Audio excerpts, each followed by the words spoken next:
Si tu as les boutons, tu as de l'acné, tu as des kystes, tu as des micro-kystes et que tu as par exemple utilisé l'acide salicylique, ça ne te va pas. Laisse-moi te présenter un intrant cosmétique qui est très souvent négligé mais qui est tout aussi puissant que l'acide salicylique pour traiter le genre de problème là. Surtout idéal pour les personnes qui ont des rougeurs parce que c'est un actif qui est super doux que tu pourrais intégrer dans ta routine pour te débarrasser de l'acné. Si tu as déjà essayé plusieurs produits, jusque-là ton acné ne part pas, alors je te conseille de tester cet intrant cosmétique-là.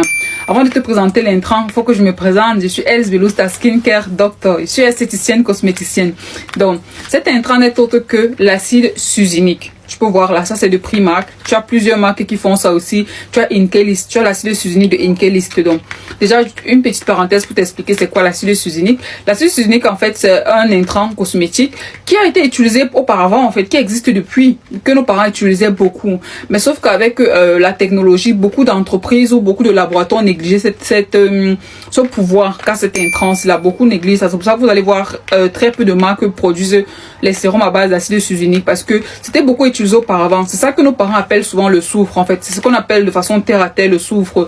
Mais sinon d'un point de vue chimique, celles qui sont chimistes, vous connaissez ça, on appelle ça le diacide carboxylique, encore appelé le C4H6O4. Donc formule chimique de C4H6O4. Donc l'acide succinique, qu'est-ce qu'il fait sur la peau en fait quand tu l'appliques? C'est un antibactérien, donc si tu as les problèmes d'acné, ça va t'aider.